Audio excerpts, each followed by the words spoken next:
So, Mr. Marawa, Are you starting already? yes. Jeez, you don't mess around. Basi ngikubuza ukuthi ujala nobani you're top 7.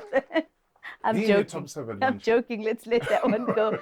Don't even mind that. So I had the great opportunity of reading your book, your recently released book, Qumshelele. Wow. I was actually supposed to do the preview, but I think you were too busy at the time, and there was too many people wanting to review it. You know. And what I picked up there that was a huge theme was how you just emphasized how you had a really good upbringing. You know, you had no problem with your upbringing. Your father made sure that you celebrated every milestone. All your birthdays, you had cake and candles. Tell me a little bit more about growing up in KZN to a businessman of a father, nurse and strong mother, and 2 sisters. Yeah, before they kick my it's 3 sisters. So it's I'm number 3. So Nomvula, Kuku, myself, and Vanessa. So those are the 3 sisters that I've been surrounded by all my life. So you can imagine there are 4 ladies in the house, and then it's me and my dad. It's Kulele Makaya, and there's basic stuff. So the cake was always a treat because once in a while, when he goes across to a Vryheid, which was like the closest, place to get stuff for the little shop that we had in Makaya, then he would come back with a cake for whoever was having their birthday during the year. So we try to, I think that's where family values came through, because I value family till today simply because of what was taught to me via my father and my mother, because in the end, when my dad passed away in 2016, they'd been married for 52 years. So that's no child's play, especially in today's relationships that are lost as long as Woolies food, which is best before Saturday type of thing. So going back to your question, I really valued family a lot. I really value family still now.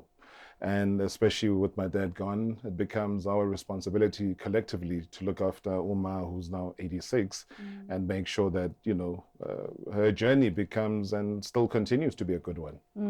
Tell me something, how did Uma feel, in her 80s, seeing South Africa and the world going through such a pandemic that we were not prepared for? We were so unprepared, and she was a nurse.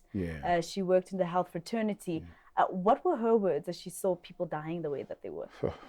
Yeah, God,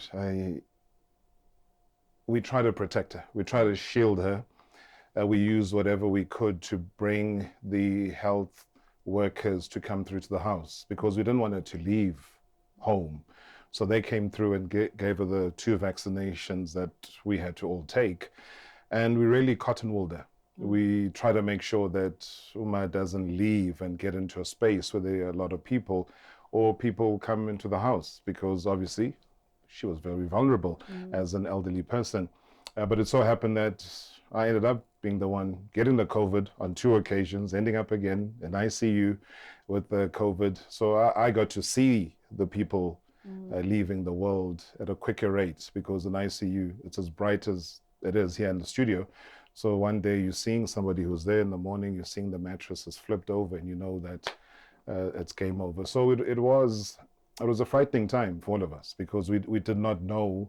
So any little sneeze that she had, we'd be like, hey, are you okay? Then we check her oxygen levels. We had all the equipment that was there. We just try to make and manage the situation as much as we could. But thank God she did not get COVID at all. Yeah. I also picked up in the book that you learned a lot from your father. You looked up to him. Yeah. How he showed you that family is important, but also the fact that he used to have fun. You guys used to have fun with your dad in terms of some of the events that were hosted, with people showing off with the way that they were dressed. Jeez, you read this book, didn't you? I did read it.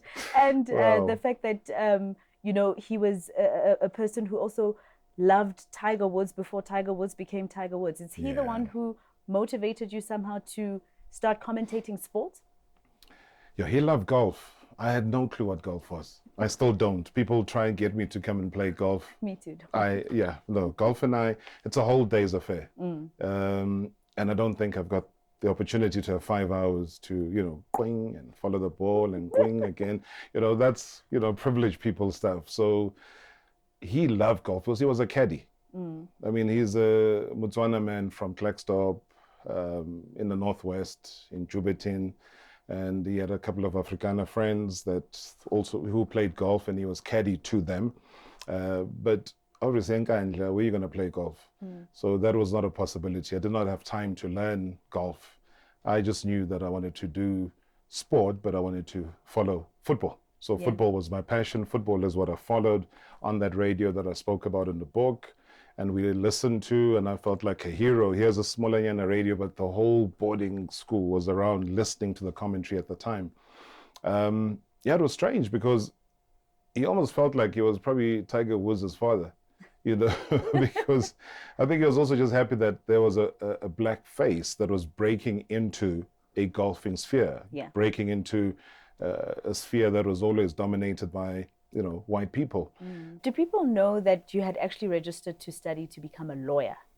I studied law for 3 years. I was like, my final year, I was like, I wanted to do law.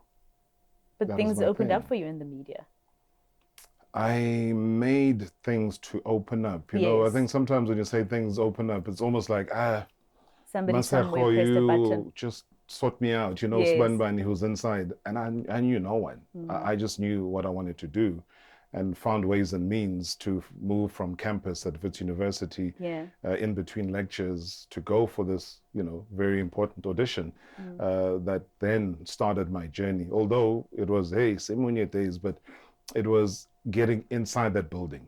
Then after 1 year, then getting to the department that I actually wanted to be a part of, which was sport. So it took a bit of time, but at the end of the day, I was patient enough. I just had to apologize to the 1820 Settlers Foundation that had already agreed with me and my dad to go study law in the UK. So I was meant to go and do entertainment law. So now it's almost like I wasted a good 3 years. I was like 4 or 5 half-year courses away from graduating. But I think the intensity of where I was with my broadcasting journey made it impossible for me to make a U-turn and go back and study law and pursue, I suppose, academically what I thought was needed. Because, Emakaya, you're a doctor, you're a nurse, you're a teacher. What is broadcasting? And usually people say, and even in deep into my career, people still ask me, Rob, so besides TV and radio, what else do you do? As if doing radio and TV is just like a little piecemeal job in Yana on the side. People still think that, eh? They do. And that's the problem of changing the mindset. And that became then part of my duty to say, please respect the industry enough to know that this can be your profession, this can be your job. If you invest enough in it, if your main aim is not to be popular and famous and try and be on the cover of magazines, then this can actually be your job. Otherwise, you'll be on the magazines, but next year, where are you going to be?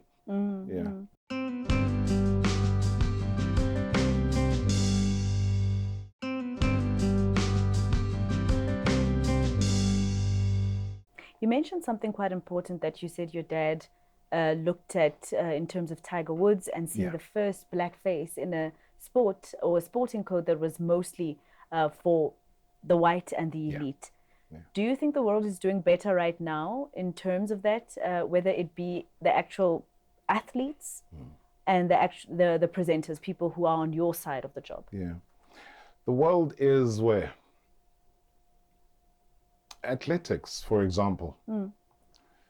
Black people never had a problem in terms of expressing themselves. And you look at all the world records, they're largely dominated by your black athletes. You look at basketball in the main. Yes, it might not be as global as what football is, but still, your top earners are from the basketball sector. Your top earners obviously come into the football sector. That's where you get diversity within.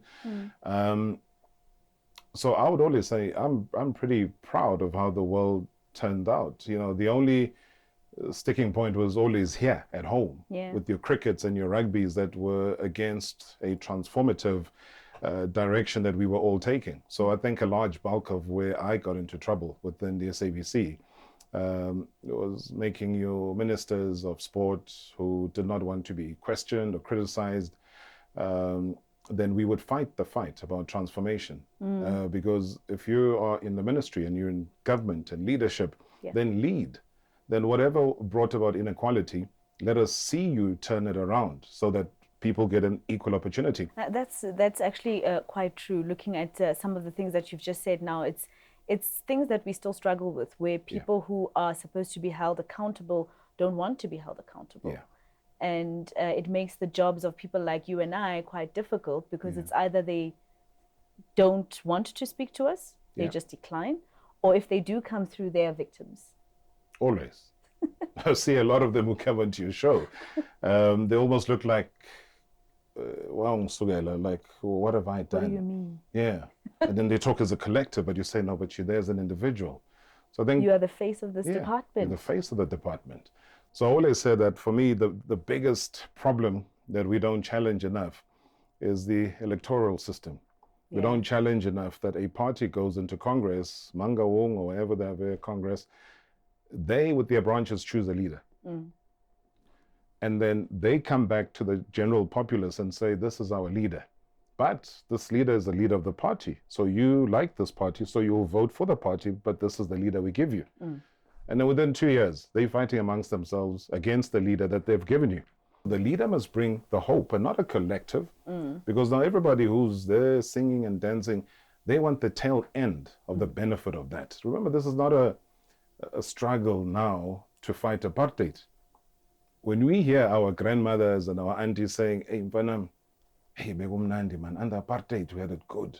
And that worries you. Strange, yeah. That's strange. Worries you. And I just want to clarify to those who might be listening to our chat and they think, what's Robert talking about politics? I mean, the guy is a sports guy, etc. Besides the fact that you're also a South African citizen that has a right to have an opinion about these things, because you also form part of the same electorate, tell us about your family's history of political affiliation. I know that your maternal grandfather, for instance, was the bishop at an Anglican church that worked with Chief Albert Luthuli. Yes. So maybe just for clarity, so that people don't think you're just talking out of the whim. No, and people must talk out of the whim. I think sometimes people think they own politics. You even find on social media and Twitter, people say, Rob, why are you commenting about politics? You must stick to what you know. And you laugh inside and you say, nobody owns politics. The fact that whoever goes and queues at the ballot box and votes, indirectly you're entitled to have an opinion, because you're making an opinion at the ballot box, so you have an opinion verbally. So what stops anybody from doing that? And I think, again, people based on just trying to be, big boss over everyone, there's nothing like that. Everybody has a voice when it comes to politics. You're right. My grandfather, Bishop A.H. Zulu, Anthony Hamilton Zulu, he was the bishop of the Anglican Church. He started off at St. Faith's in Durban. Within that church, became, the bishop. I think because of age, he was very close as well with the late Archbishop Desmond Tutu. He would have been in that position, but I think just in terms of age, then he couldn't. Then, Archbishop Desmond Tutu occupied that position. But he was a very wise man. I was very young. But I think I always took great counsel from him, listened. He wasn't giving me lectures. I was just learning off him without him knowing that I'm actually silently picking up a lot of the things that he was saying. And when you have that wisdom, and that is why when he retired even, Prince Mangosuthu Mntwana waPhinda then roped him in to be the Speaker of the House in the KwaZulu Legislative Assembly. So he basically said, we can't waste that brain. We have to bring him closer. And, politics, I think the first election, that was a very heavily IFP-dominated territory, Fort Louis and Nkandla.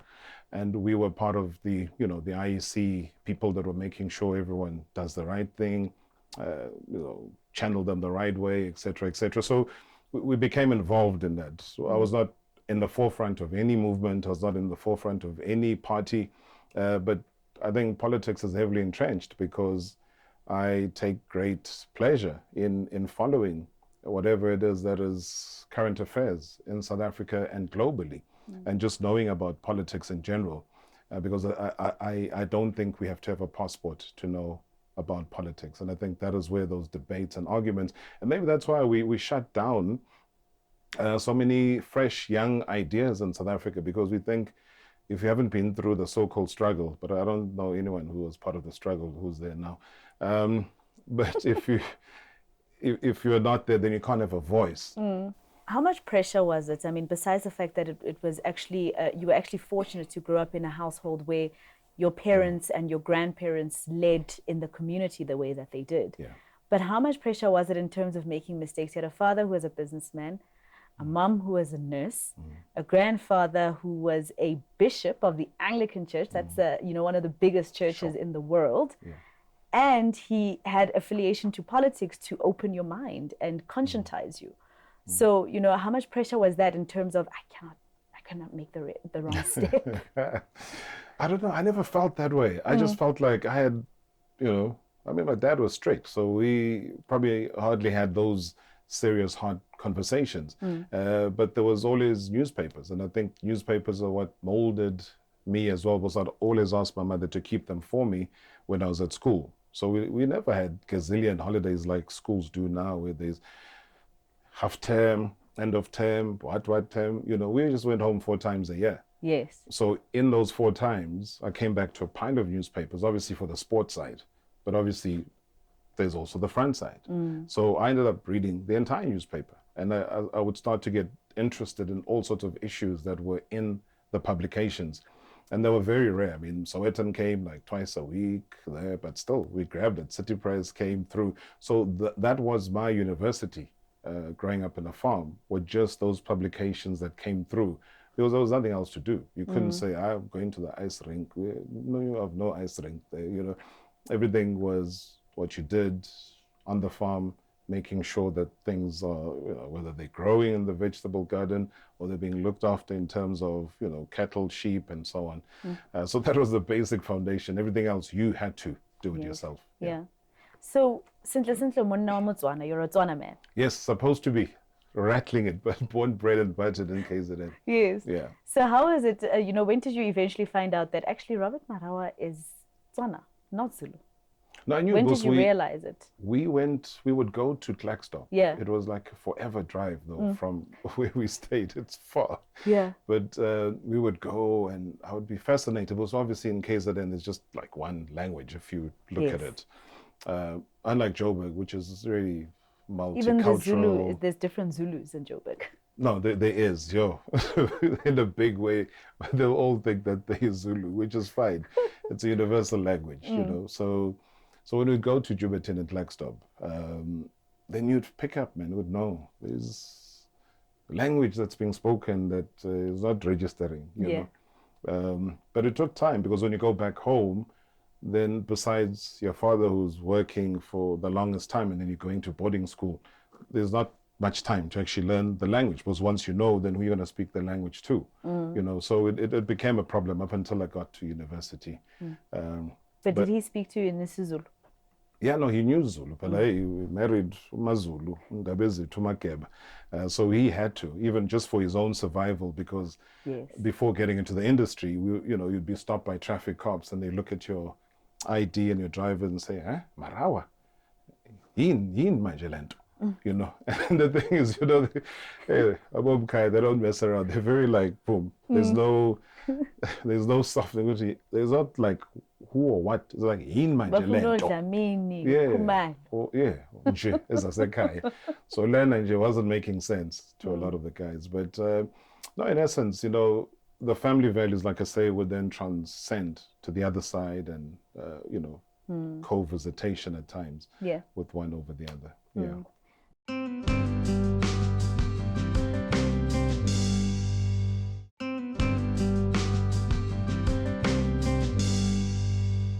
So recently we lost someone who was a hero in many people's eyes. Our very first time in South Africa, only time actually, that we won CAF. Yeah. And where were you when you found out about Ntate Clive Barker? How what was your reaction? Yeah, no, Clive was probably one of the like one of the top people that I knew who supported my journey. 3 years ago, he granted me an interview, one-on-one, as we're having in Durban. He had finished writing his book, but even then, I could tell that there were just a few elements that were not Clive-like. Just recollection, memory-wise, the kind of speech that he was able to have at the time. So it wasn't Clive, the dogged character, firm, confident. I could tell, although I did not know the diagnosis at the time, what it was, but you could see it. But he was still very pleasant. The stories he told are very honest, reflective. He was saying when he shouldn't have resigned. He let his players down. Retrospectively, he thinks it was a bad thing. So when somebody is accountable like that, and you say, wow, I'm lucky to still face somebody who takes full accountability for him resigning at a time that he feels that he should not have resigned, and he should have been with his players. So when the news came through, in fact, my 86-year-old mother is the one who posted in the family group about it. And I was like, wow, okay. And when you have a thing during the week where you say, I need to phone John. John's the son. Just to find out how is Clive doing, because we hadn't spoken for about 2 months after Clive had been released from hospital. But I suppose events overtook. Clive sadly passed away. The family, I do feel for them. Gavin, John, his wife Yvonne, they all mean something to South Africans in a big way. And may his soul rest in peace. Somebody was saying, not even one road is named after him, or at least even if it's a small statue at Safa House. Just to represent a coach that actually gave us that gave us that very important cup, and it's the only one we had since 1996. I'm telling you, here we are, so many years down the line. But one thing I can tell you free of charge, Maseko, is that we don't celebrate much in this country. America, any major athlete or musician that you think about, or comedian, NAACP would have recognized them and said, we have honored a Sidney Poitier. So by the time he passes away, we've done everything. We have honored a Michael Jordan. We've honored a Richard Pryor. We've honored a Smokey Robinson. Have had a full-on event at in a place like an ICC or Santon Convention Center or anywhere of that nature, and have it shown on national television to say we honor so-and-so today. We don't do that. We're not an honoring country. What's the other part that's sad for me, that a former footballer such as Lucas Radebe is celebrated more in... When he goes to Leeds, people lose their minds. People, I was honored to be at his testimonial. If you've been at a club for 10 years or more, it is a standard, like an unwritten rule in football, that you have a testimonial game. They don't do that in South Africa. They did it for Lucas at Ellen Road, for Leeds United. They are like, I don't know, paintings and all sorts of things all over Leeds. He has a suite at Ellen Road named after him. There's a bus named after him. There's a beer called Radda Beer that is named after him. That is just how much So the British will celebrate our own guy. They will. And they'll celebrate everybody else. Yeah. They will. We have to wait for Jomosono to pass away, and then we say, oh no, what are we going to do? Hey, but it's too late. Honor the people while they're still alive, which is part of my journey that I've tried to do on my Friday shows, is really to say to people while they can breathe, and we can give them their flowers while they can smell them, to say, thank you. You did great, So with everything that you and I have spoken about, without the viewer thinking that we're despondent, we obviously are raising very critical issues in our country that need to be looked at and fixed. Do you worry about your children? I do. I've only got a son, And but in the African culture, your children can also be your sister's kids. Yeah, absolutely. No, I get your point fully. And I'm just saying that just having one kid, you always think, what are the chances, like my parents did with it, 4 of us.